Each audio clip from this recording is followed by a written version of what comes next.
Chris, welcome to Millionaire University. I'm stoked that we get to talk today. You know, this is Millionaire University. We love talking about money. I know that's going to be our main topic today to help other people understand the real path to prosperity. So thanks for coming and hanging out with me for a little bit. Absolutely, Kirsten. I'm so excited to be here. Thanks for saying my name right, too. Normally, I have to let people know this is how you say my name. I'm really happy that we're going to jive. It's going to be a fun conversation. So give us a little bit of background in what you do, because I know that the thing you do is the very thing that we're going to share about today and kind of your path to financial freedom and understanding how to use money differently than most people learn how to use it. Yeah, I mean, I really do talk about financial freedom. Like, how do you actually create enough passive income where you become work optional? You work because you want to, not because you have to, right? And that's Yeah. something that you can actually do while you're young. You don't have to wait till your old and golden years, to do this. It's something you can actually do much faster. In fact, I had to do it twice, not because I'm a genius, because I screwed up the first time. And so I know we're gonna definitely gonna talk about some really fun stuff to really help our listeners here, really gravitate and learn what one, you'll never learn at a university, that's for sure. And then two, you Mhm. won't even learn from financial experts because they don't understand it either. Yeah.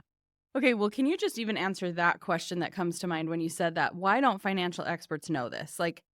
And you can give us a little bit of background in how you do know this, but what Mhm, is missing? Like, why? Because we've had people on here who are financial experts. You know, I mhm. definitely hear content from them. What's the missing link? And maybe it's the same thing that's missing from college, where it's very theoretical into real life. But what's kind of your take on that? That's definitely a big part of it for sure, right? It really comes down to one, like all the financial advice is taught by the same people. It's always taught by the corporations, right? The Fidelities, the Merrill Lynch, the Goldman Sachs, and they all teach the same cookie cutter advice because that's what pays them money. And I Mm-hmm. learned this firsthand because I was a financial advisor working for these companies. And I realized I was just passing on. I was just a pawn in a bigger game of chess, right? And that's the problem is that, you see all these people, they keep following this advice, but the results really don't follow it, right? It's very theoretical. It's very much like if everybody does this, it'll work. But it's actually the opposite. Very, very few people actually ever see the success of it because all these financial experts are, of course, if they're like on media, for example, like even the financial stations and news networks, guess who sponsors all their commercials? It's the big financial companies, right? They want to bite the hand that feeds them. And so I hate to say it's always about money, but it's kind of like the pharmaceutical industry, right? Like you always know, like, yeah, can I trust it though? Like, are they really for my health? Or are they about their bottom line? It's kind of a little Mm-hmm. bit of both, right? Yeah. Yeah, that makes sense.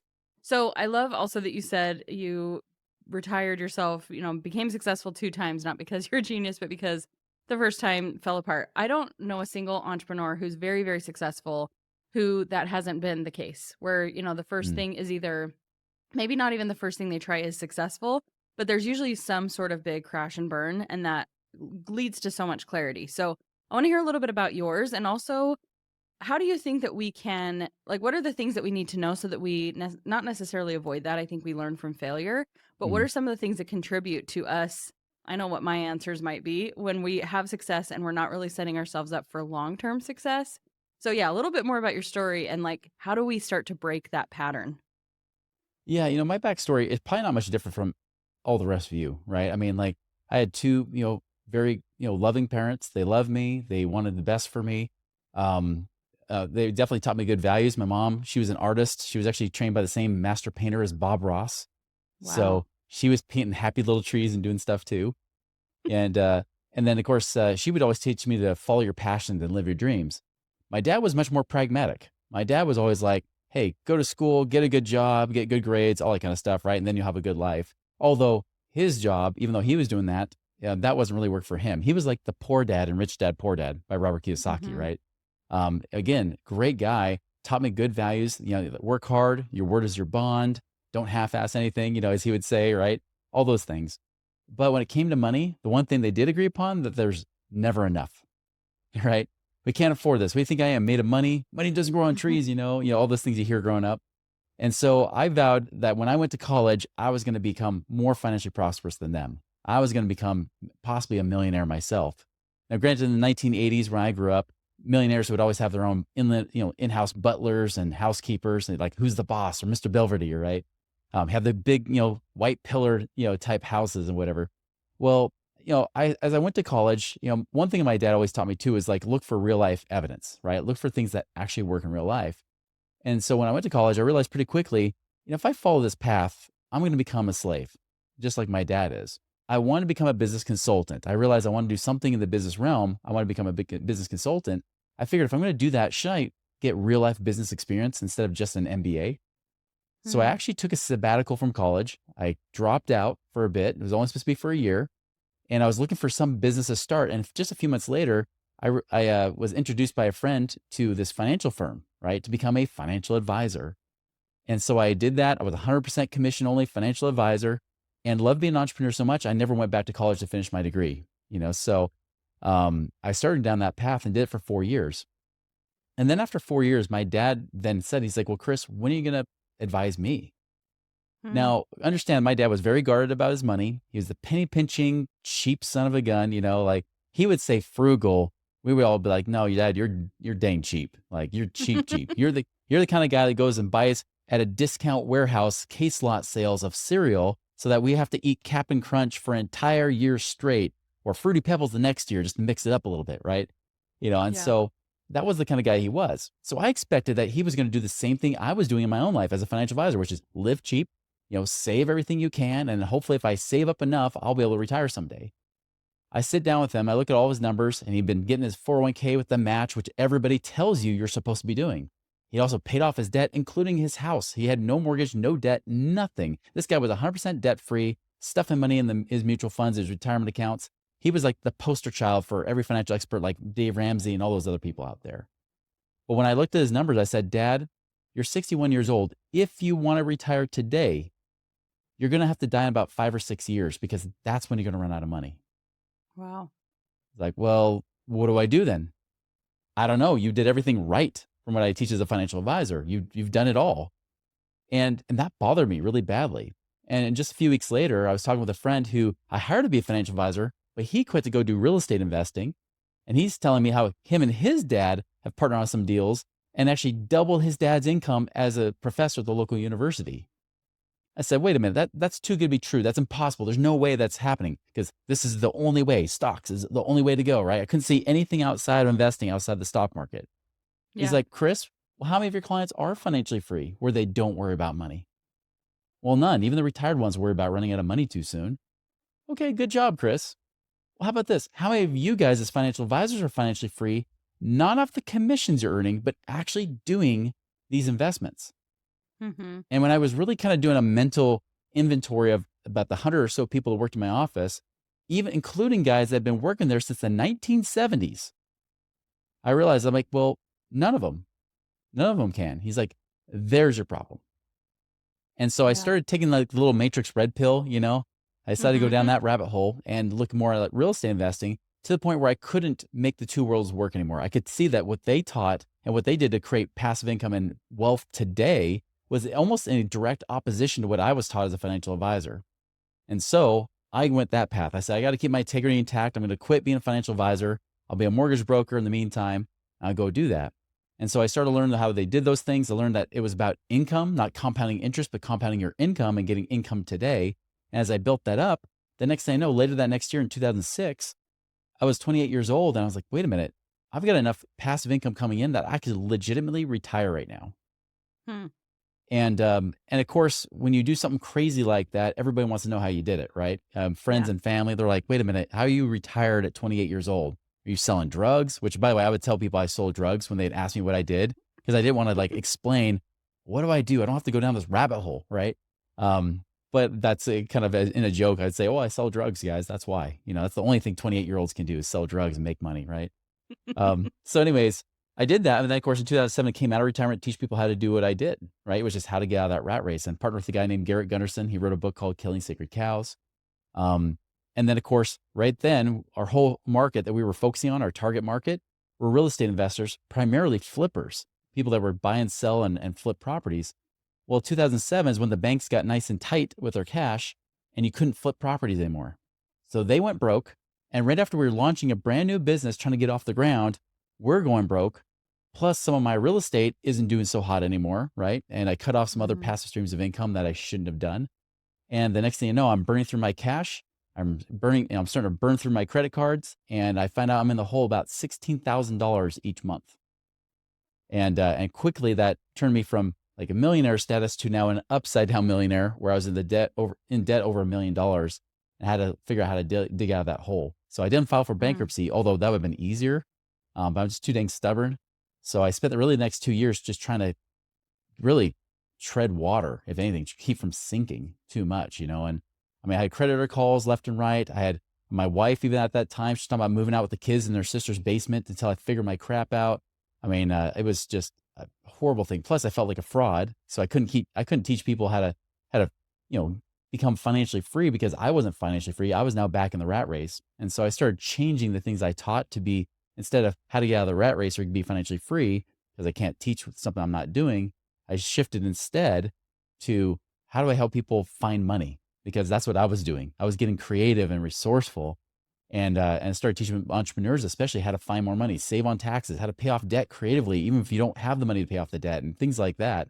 And the next thing I know, finally, 2 years later in 2009, we started digging out of that hole and I was able to start turning things around as the years went Mm. on. So that's kind of what happened in Wow. that period of time that got me from retired, the model child to all of a sudden broke, and then back again. Yeah.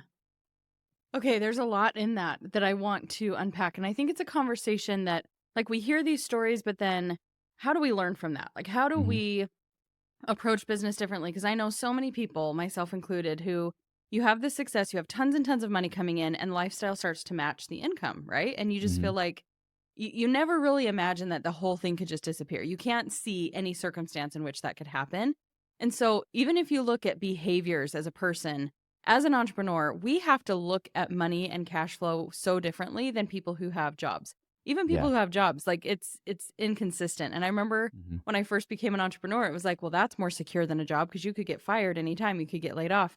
Well, there's a That's lot of right. external things that you can't control as an entrepreneur, too. There's market fluctuations, there's so many things, we can't even list them all. So, looking back now, what would you do differently when you were making that kind of money?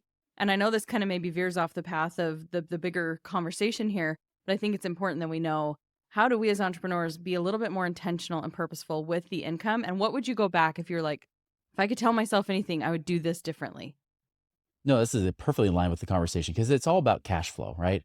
And when I Yeah. talk about cash flow, I'm talking about like the Robert Kiyosaki definition, which is your income's here, your expenses are here. The difference in between the profit is cash flow, right? Positive cash flow is Hmm. profit. Negative cash flow is loss each month, right? If you Yeah. use business terms.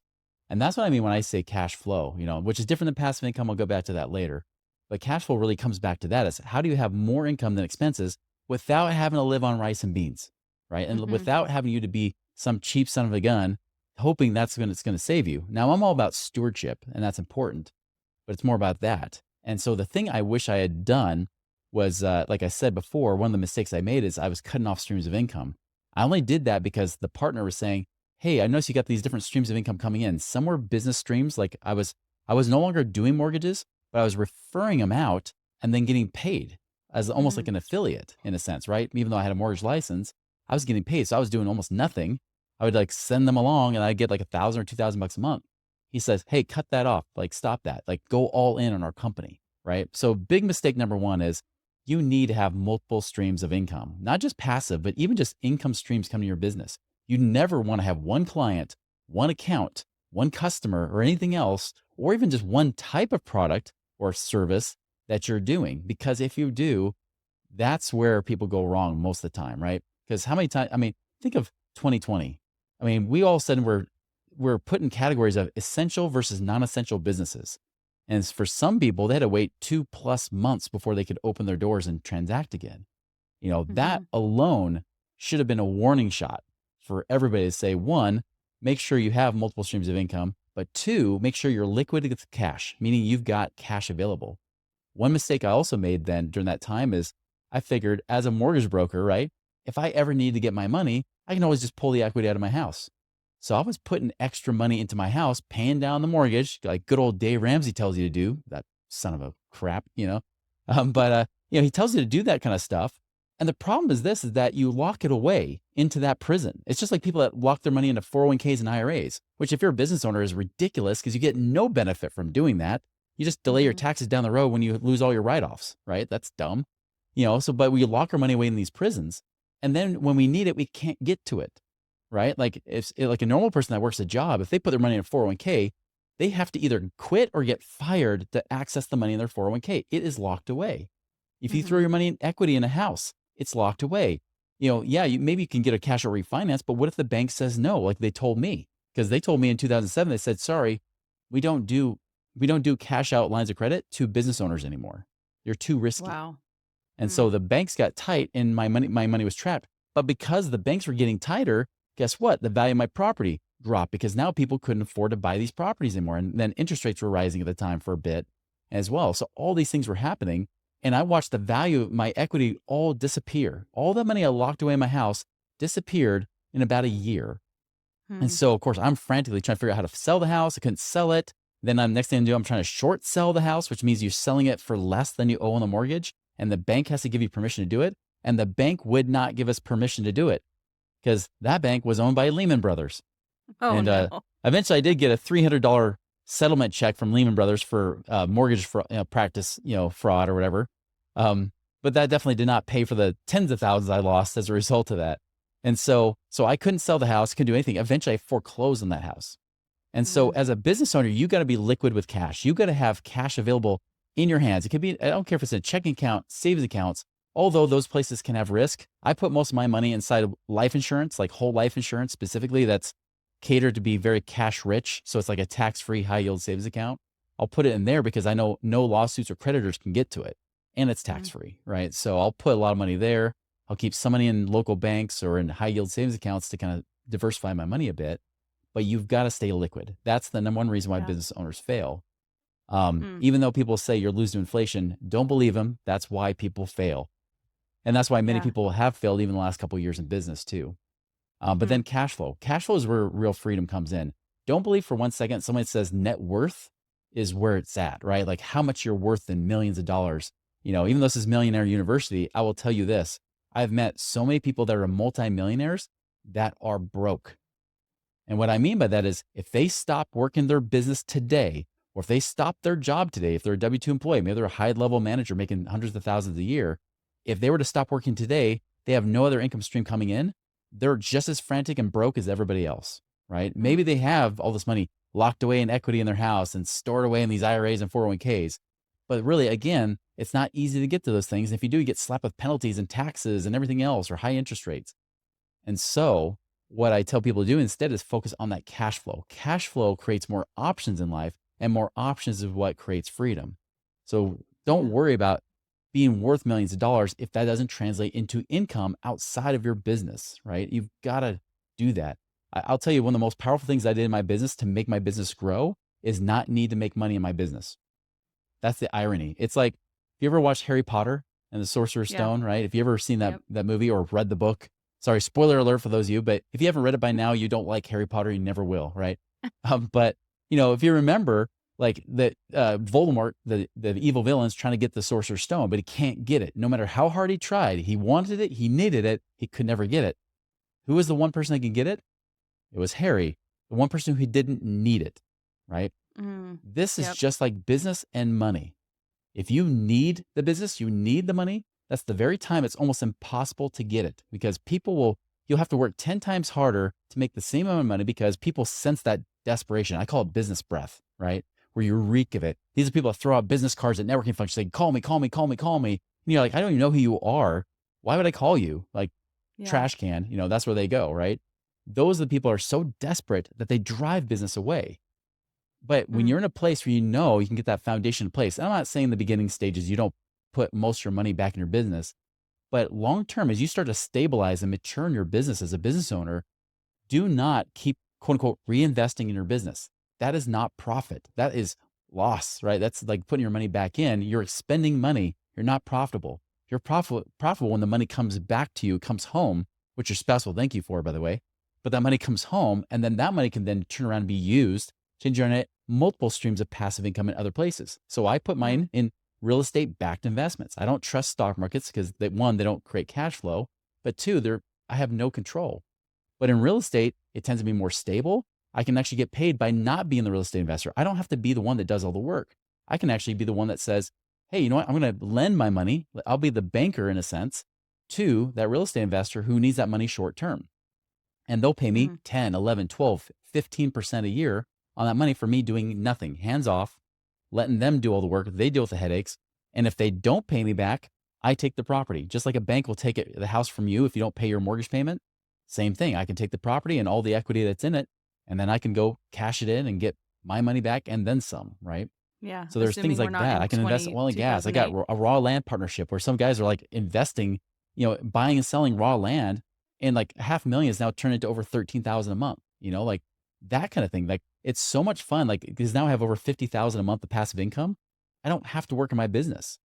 But Mhm. ironically, that's when everybody wants to do business with me because I don't need the money, right? Right. And so Yep. that's the ideal of where you get to. But first and foremost, be liquid in your business. Make sure you focus on cash flow and profit first and foremost. Profit First is a great book to read by Mike Michalowicz. Highly recommend that book as well. And then Yeah. third is make sure you create other streams of income with that profit outside of that business. Okay, I love that. And I feel like you kind of gave us a really good broad spectrum look at how we do this, especially as Mhm. entrepreneurs. And I want to just dive a little bit deeper into because I know there's a lot, it can feel like conflicting advice, it can feel like conflicting information, but it's really Mhm. kind of all in harmony. And I think Yeah. sometimes it helps to just look at this in phases. So when you're early onset entrepreneur, like you're just getting going, yes, we want to reinvest in our business. That's something that you mentioned. Can we Mhm. just kind of do like a time frame if you were coaching somebody and they were like, I really want to build financial freedom and I'm starting with very, very little. I don't have a lot to invest, but I want to build something. I know a lot of people will like immediately cut out everything so they can be focused, right? You have the Mhm. messaging of the one thing and cut out all the distractions. And I love that you mentioned too, before we dive into that, that you one of the things you did that hurt yourself was to cut off that cash flow. And I've done the same thing. I had this great affiliate partnership. All I had to do, this was like a beauty product. All I had to do was Mhm. curl my hair and like make videos about it. That was it.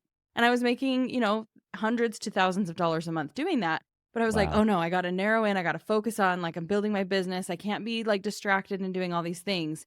It required very little input, but it was a significant output. And I looked Mhm. back a couple years later and I'm like, why did I do that? Why did I feel, and it was just all the advice swirling around that you're not committed if you're not focusing on the one thing. Yeah.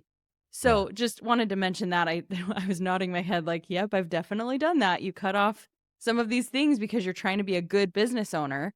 So I feel like there are phases to this. So can you walk us through those and what you recommend at different stages of entrepreneurship to build that cash flow, to build long-term sustainable success? And just talk to us at the very beginning because most of our listeners are there right now.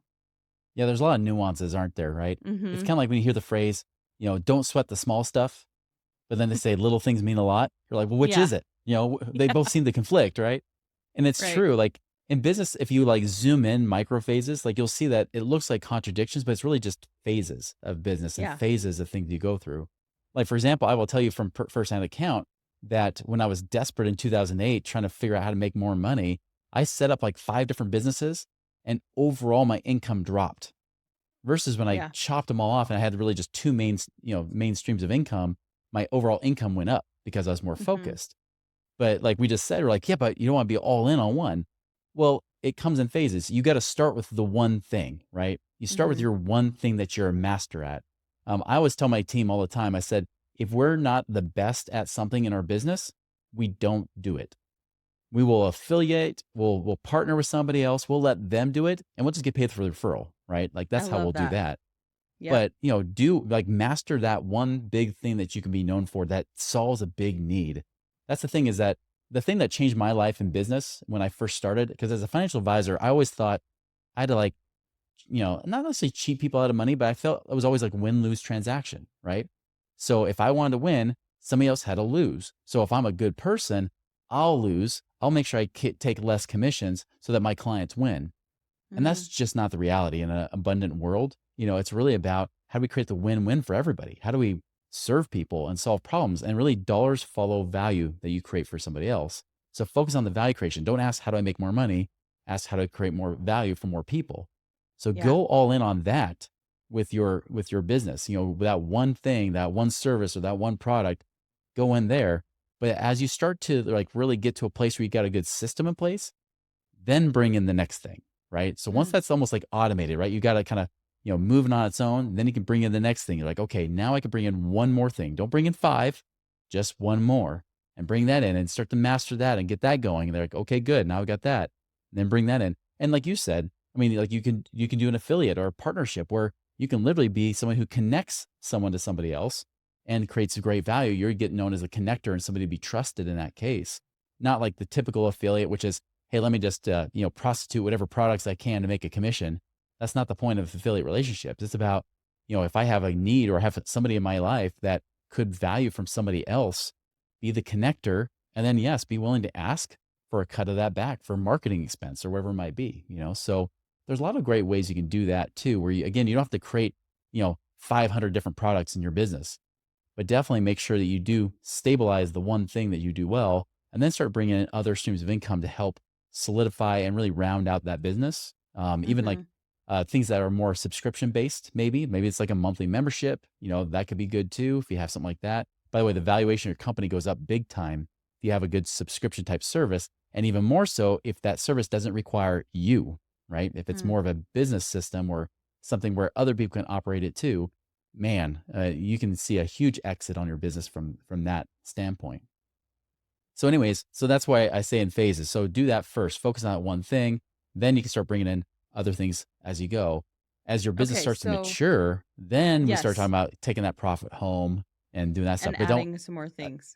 Yeah, that's the thing. Like everybody keeps talking about like hustle and business, and hustle is Mhm. a season, but never a lifestyle. It's never meant to be Yeah. that way. Never. This is the problem I see with a lot of my friends, that have been in business like I have for 20 plus years, is that they get in this habit of hustle. It's a hustle habit, really. And they get used to working like these 80, 90-hour weeks or whatever it might be, or 60 plus hours at least. And they get in this habit of doing it. And then pretty soon, even though their business grows and even though they're profitable, they keep hustling more. They can't Mhm. stop, right? And they create their own rat race. They create their own trap inside their own business. And that's where I tell people, it's like, no, you need to make sure you get systems, people, processes in place, but also find ways to get you out of that business more and more, right? And also Yeah. take those profits. So that's the problem. Again, people will keep reinvesting the profits, reinvest the profits. And then what happens is that your home life sucks because they're living on a budget while you're just blowing money away in your business, right? Like, no, you got to have, focus and profitability there and be willing to take that money home, make you the top paid employee, not everybody else in your business. Mhm. Yep, I love that. And I think good sound advice. I think it's a great perspective shift just to understand when you break it down like this into seasons and Mhm. phases of business. Because I think sometimes I know that a problem for me has been I'm over here in like beginner land, or maybe I'm intermediate, and I'm taking advice from people who are experts in their 10 steps, 20 steps, Mhm. 100 steps ahead. And I think that's applicable. And I think it's almost like the way we use AI. You have to have context because it's just information if you don't have context for it. Yeah. And so I think this is really helpful for people to just evaluate where are you actually? Like where are you at in your business? And is it the time to just lock in? Is it the season of hustle? Because nobody's going to do it for you. You have to do the thing, right? You have to like go all in, you have to focus, you have to do the hard work. And then knowing when it's time to kind of go into the next season and maybe you're adding different income streams. But I know that so many people stay in beginner phase because they feel like, well, if I'm successful, that means I have to be doing it all. I have to do everything. I have to Mhm. do like 5 different things because everybody said you need multiple income streams. And so they're sitting there trying to build 7 simultaneous income streams and they're not getting anywhere. I That's had a right. really great friend who compared this to like shopping carts. You can Right. take several shopping carts through Target. It's going to take Mhm. you a lot longer to get out of the store than if you do one at a time. But I think we've hit on a really important thing that because it's nuanced and it just really depends, you have to have the wisdom and understanding to know where you're at, to know what the right things are to focus on. So when you're in, I just want to stay here in phase one first for a little bit longer.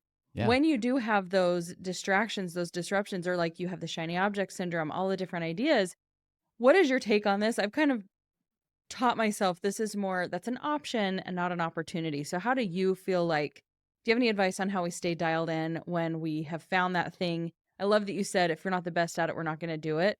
But what are Mhm. some of the things that you look back at your own experience too and you see, okay, this is what really helped me to stay on track, to stay focused on building the one thing. Yeah. In some ways, I'm lucky and cursed at the same time because I'm one of those weird business owners that I don't like go chasing after a lot of shiny objects. Like Mm, I'm one of those people like I tend to have wonder and I figure out like how to make things better and how I build a better mousetrap. But then I eliminate ideas like really quickly. mm. Where a How lot do of you do that? entrepreneurs are the opposite. They're kind of ADHD, right? And they're all Yeah. over the place. And so the best advice I can give is actually advice I got from reading the book, also another Mike Michalowicz book called The Pumpkin Plan. Same guy that wrote Mm. Profit First wrote The Pumpkin Plan. And this is actually what saved me in my business because I was getting a little bit unfocused at one point in my business. I was starting to like branch off here and there. And the point of that book is they talk about those prize winning pumpkins, like the humongous ones you see on the news, right? And they talk about those prize winning pumpkins that they come from Nova Scotia of all places. And you can be paying up to $100,000 to get these prize pumpkin seeds. And then you plant them. And obviously you don't want to mess it up because it's 100,000 bucks, right? And so what they do is as the pumpkins start growing on the vine, or anybody who's grown pumpkins or squash or anything like this, it's kind of similar, right? Anything with a vine, is that you start to see that certain ones are developing. And so you start chopping off the little ones because if you don't, Mm. you'll have a bunch of little pumpkins everywhere, right?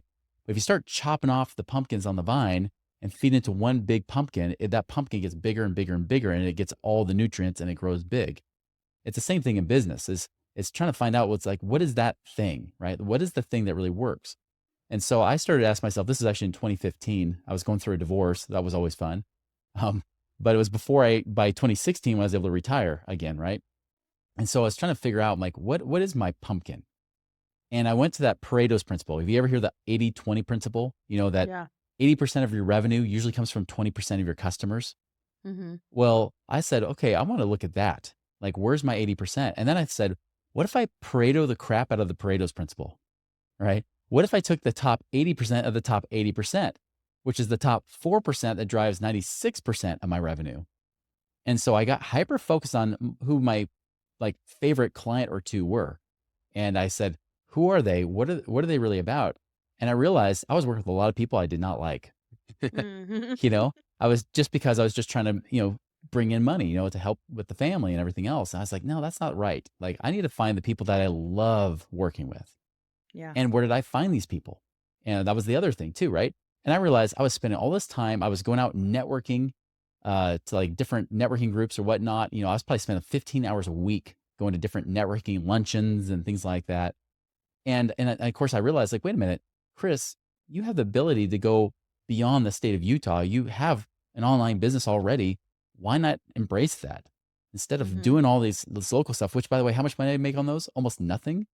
So stop focusing on that and instead focus on where you made most of your money. And for me, it was my podcast. Like my podcast was where everybody was coming in. I even had people that said, Chris, I don't even know what you do.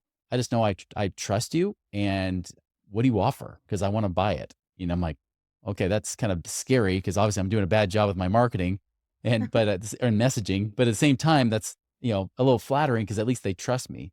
But it was from the Yeah. podcast. And I realized like, there's where I need to go. My podcast and then guesting on other podcasts, which is why I'm here today. All right. Mm-hmm. That's where I tend to have the best results, because I tend to develop relationships really well over time with people versus getting them hooked and they just buy right away. Yeah. And so just cut out everything. And when I did that and I started to look at what is it, and even if I got an invite to go speak on stage, I would sit with it for a couple of days. I wouldn't answer right away. I would sit with it. And if it still stuck with me, like it wouldn't leave my mind, like this is right. Like this is a hell yes, like gut feeling. If I didn't feel that, I would say no. If I Mm. did, then I'd say yes. And very rarely I was saying yes. Most time I was saying no.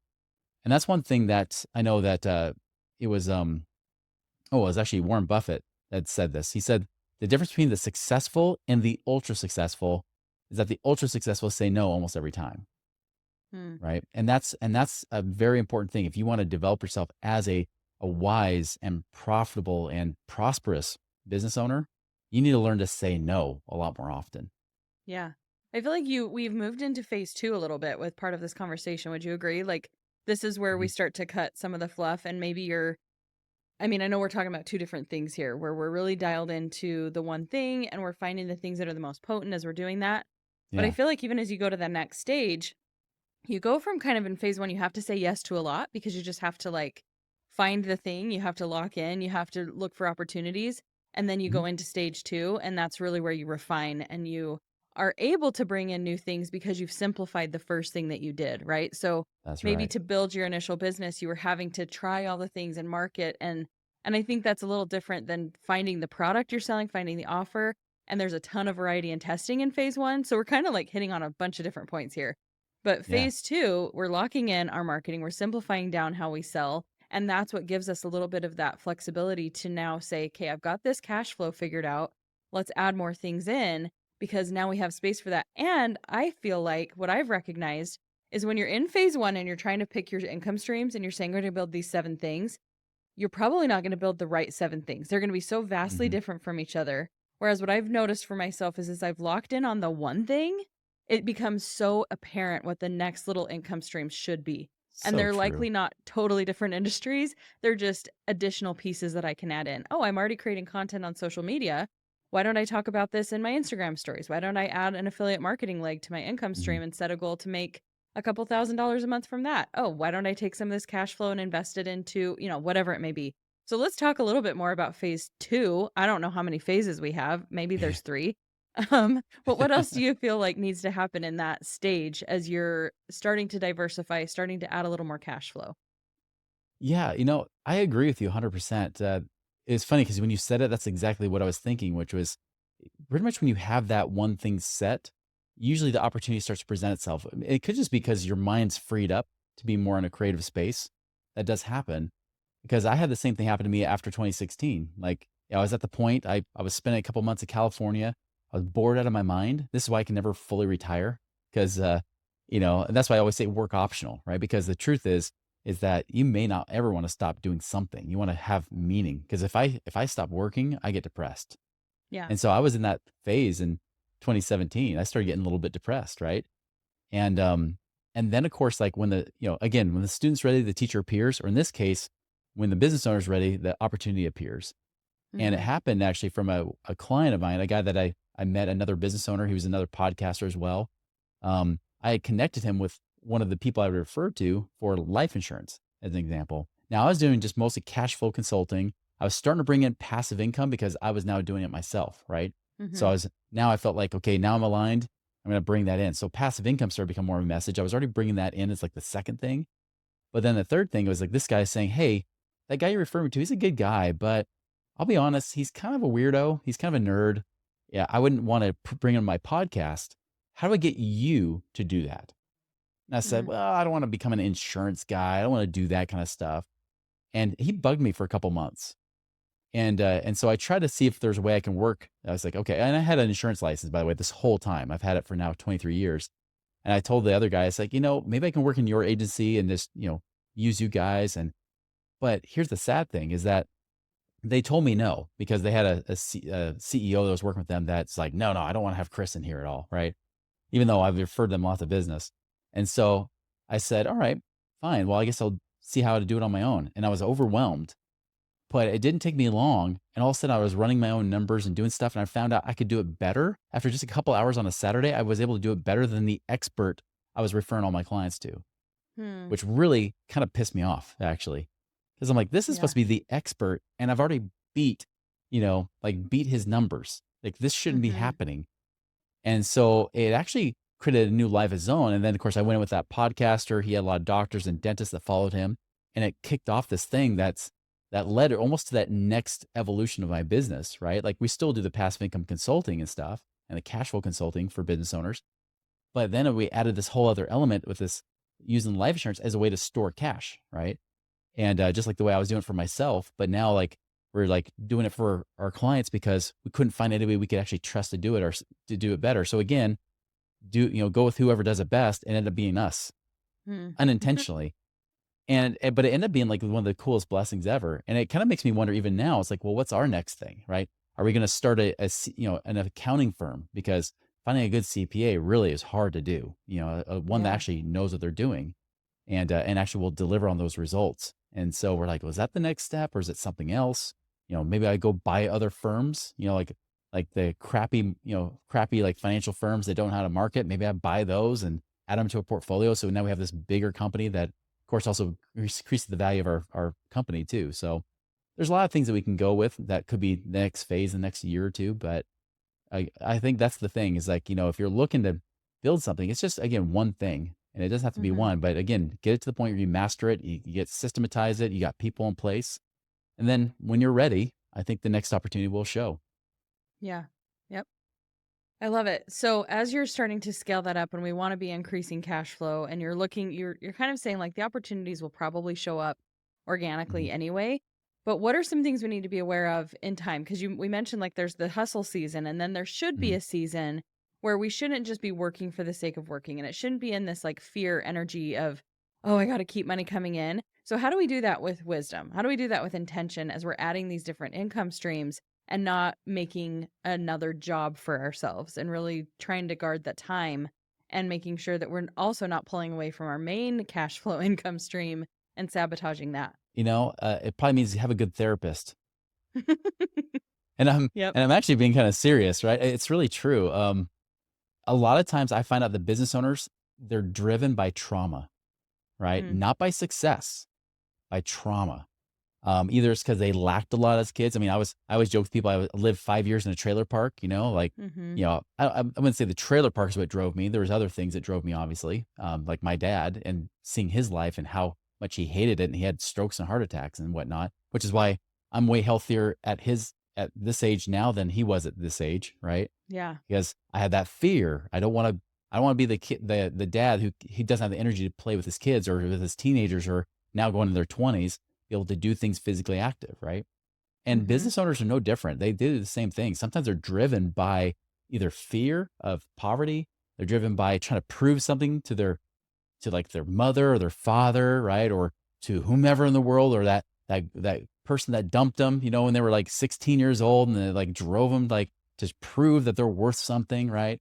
That's why you might need a good therapist, because you want to find out what that is. Because even if you have the systems and people in place, you might sabotage it. You might create fires, and this is common with business owners. They create their own fires, to solve new problems because they always want to solve problems. A lot of times, they're like, well, I got to do something to feel valuable. So I'm going to create a fire. It's like, why? Why create all that extra drama and pain just to try to, help you fill whatever need you feel like you need? Mhm. So Or that you being hire me said, because that's literally what I do. I'm an emotional intelligence coach because I'm an entrepreneur and I went through all those same things and had to recognize there's a reason that I was number one rejecting success and financial prosperity when it came because there was some mhm, other stuff that was unhealed. And then this yeah, constant chase and feeling like the validation comes from working really hard or proving myself. And then that crash when you're like, I don't care to prove myself. So now I'm literally not motivated by anything at all in my business. So how do I find that? Sorry, my yeah, dog just started screaming in the background. But yeah, I love just to plug for myself because I feel like that is a huge reason that I do what I do now that I've shifted in that direction. So I love mhm, that you bring that into that because it's so important. We have to have the focus of why are we acting this way? And then just to even bring it back to like the strategic approach too, like what should you be looking at in terms of your business and your numbers? Like, is there a mhm. specific number you should be saying, okay, let's add more? Is there a ratio? Like, what should we be thinking about when we're like, okay, ready to add more income, increase cash flow? Yeah, I will add definitely if you're listening to this right now, like you're in the right place because obviously having an emotional intelligence coach is so critical. That is lacking so much in business. And Yeah. you can't, and I just get this because I'm in these high level mastermind groups with guys that make sometimes over $100 million, right?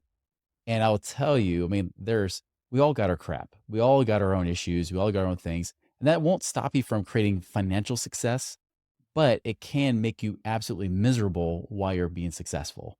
And Mm-hmm. you need to have that in place. And the truth is, greater emotional intelligence leads to greater success, greater profits, greater wealth and prosperity, anyways. So I Yep. think that's so important. And so that's why I say, like, I don't care what kind of coach you get, but get somebody to help see through your crap because usually the thing that's preventing you from making more money in your business is you and these Mm-hmm. limitations and things that you have in your mind. It's really more mindset. Strategic, I think the strategic part is easy, right? Yeah. Once you get past the mental trash, the strategic part's no problem. Like, for example, like how would I know, like, if I'm at the point where things are going well? Well, obviously, if you have regular leads coming in and you're closing on those leads, right? Now you have a more mature business. You're past the startup phase, right? And by the way, I don't count the first few months when all of a sudden a lot of people come in. There's always people that will come in quickly and then it'll go quiet Mm-hmm. on you in the beginning Mm-hmm. because you're this new thing. But after you're not a new thing anymore, then you got to get really master your messaging, your marketing, and everything else. But numbers wise, again, the focus should always be on profit. how do I ensure that I have profit in this business as much as I can, even if it's just a little bit in the beginning, but grow that profit more and more as you go along. That's what's so important. Again, I mentioned this before, but having the right people, processes, and systems and things like that in place is essential. You can't do it on your own. Like I hit $1 million by myself. And at that point, I said, if I keep this up, I'm going to be working full time to overtime hours. Right. Mm-hmm. So, that's when I started bringing people in. And so I brought in like a number two, an integrator, right? Who was also my CMO, for marketing and whatnot. So I brought somebody to kind of counterbalance me a little bit. And I used a group to help me headhunter and everything. Luckily, it was good timing. It was 2021. And we said it's a virtual position. And we had over 200 applicants trying to get in. Luckily, I hired a group to help me Wow. eliminate all but five. Um, that was helpful, but it was really, um, amazing because like having that second person in to help, I could be the visionary and then they could be the integrator. If you guys ever heard of EOS or Rocket Fuel or, Traction is another book too that talks about this stuff. Having that good number two is very important. And then having other support people coming in, like virtual assistants or whatever it might be, to support in these different roles. It really just takes it just if you're a visionary like I am, like you have to have time to think, have time for creativity. You got to have all of that to be able to lead a company. And if you're Mm-hmm. just always in hustle mode, you're always just work, work, work, work, work, work, work, work, work, work, work, work, like you'll never have time to even think about how to grow a business. And so if you're Yeah. looking to grow a business, you got to free yourself mentally and physically from that extra time and labor. I love that. It's so funny that we're kind of ending the conversation here because the very next interview I have, and we'll just plug this for everybody listening, is going to be talking about that, like as we start to outsource and start to hire things out. So it's kind of cool in my day just to see how this conversation is going to lead to that. I don't know the order that our listeners will get that, but I appreciate this Mhm. conversation so much. I wasn't really sure where we were going to go as we started talking, but I think this is really crucial for entrepreneurs to understand the seasons, the phases of their business, and how they really need to focus on paying themselves, having that cash flow, and understanding that there's a strategic way and a timeline almost to building successful income and long-term success. So I appreciate it. Tell everybody where they can find you. You mentioned you have a podcast. I know we gave you a full intro in the beginning, but just where's the best place for us to connect with you? Yeah, anything that's Money Ripples, right? That's with an R, not an N. Just so you know, that's a different website, not ours. But Money Ripples, that's moneyripples.com. We have the Money Ripples podcast, and then social media is all at Money Ripples. Amazing. Thank you so much, Chris. I enjoyed this so much. Great start to my day. We appreciate you coming on. It's been such a pleasure. Thanks for having me on. Of course.